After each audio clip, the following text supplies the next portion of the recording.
नहीं है जो मोबाइल के बगैर काम न करें। पहले समय में पेजर हुआ करते थे, जो हम यूज़ करते हैं मोबाइल, पहले जो यूज़ किया करते थे लैंडलाइन, उससे कम से कम जो है बच्चे या कोई बिगड़ते नहीं थे। सिर्फ क्या होता था कि हम जो है फ़ोन करते थे, सामने वाले का फ़ोन आता था और हम बात हो जाती थी।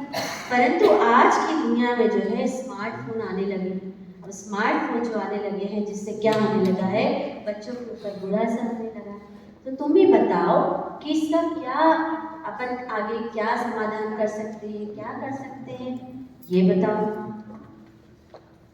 मैं आपसे अगर कहूँ कि मैं हर बात में आपसे पूर्णतः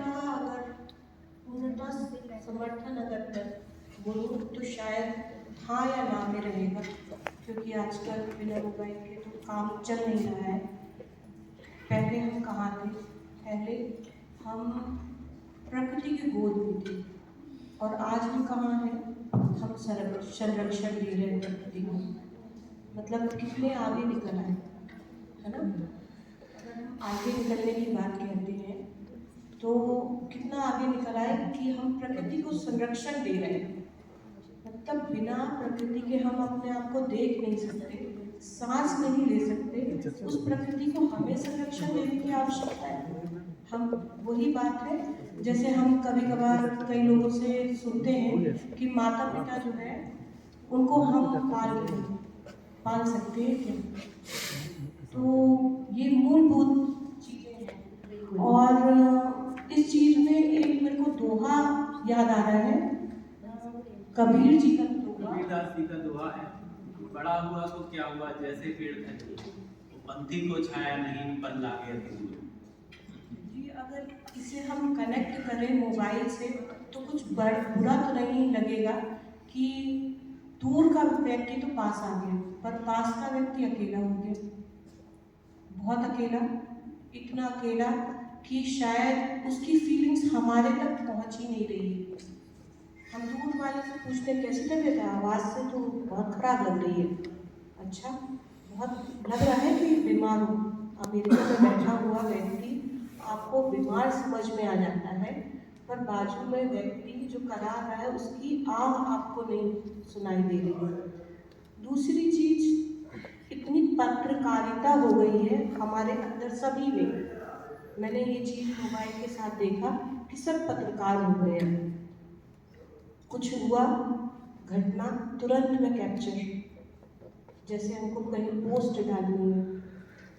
कोविड देन है हमको सोशल, ये सारी जितनी चीज़ों की प्रकृति से जो हमने किया हुआ है, प्रकृति जो है वो इतनी हार्श नहीं है, जो बनाया हुआ चीज़ है वो हार्श है। तो शायद संस्कारों की तरफ हमको लौटना चाहिए, जड़ों की ओर हमें वापस आना चाहिए।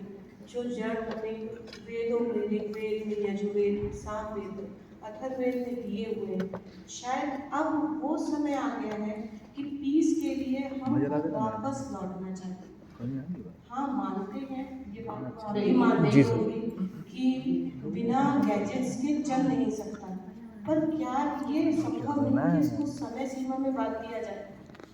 ये संभव नहीं कि हम इसे बिल्कुल, कोविड के समय बच्चों ने इतना मोबाइल यूज़ किया है कि अथाह बच्चे आज संस्कार और व्यवहार के जो हो गए हैं, तो उसके व्यवहार में हम आगे और बढ़ा सकते हैं। तो मैं सलामी सर से बात करूँगी इस चीज़ के लिए कि सर बच्चों को कैसे जो है व्यवहार से, लेकिन हमें उसके ऊपर मैं या हम सब सामाजिक आयाम है, जिसमें आप भी हैं, आप भी हैं और आप भी हैं, और मैं खुद भी हूँ।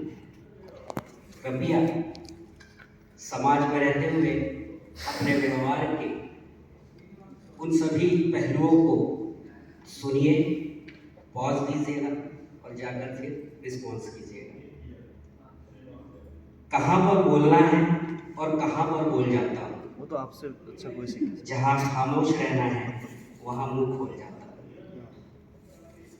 कटा जब शीश सैनिक का तो हम खामोश रहते हैं, कटा एक सीन पिक्चर का तो सारे बोल जाते हैं। बहुत बढ़िया। जमाने भर की सुनते हैं, नई नस्लों के ये बच्चे जमाने भर की सुनते हैं, मगर माँ बाप कुछ बोले तो बच्चे भी बोल जाते हैं। वाह वाह, क्या बात है सर।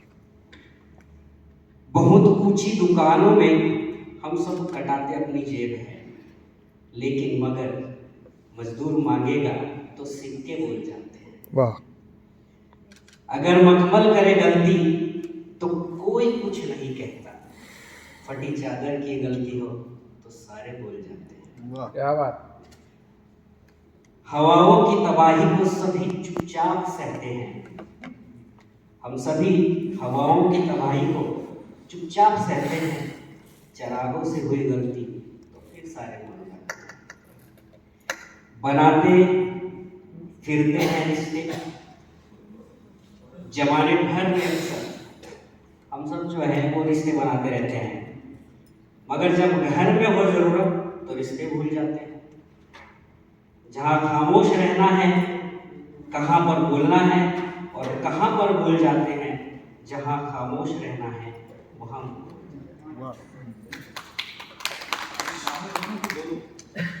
एक और चीज है कि जिंदगी मुश्किलों का अजायब घर है, दीदार करना ही पड़ेगा।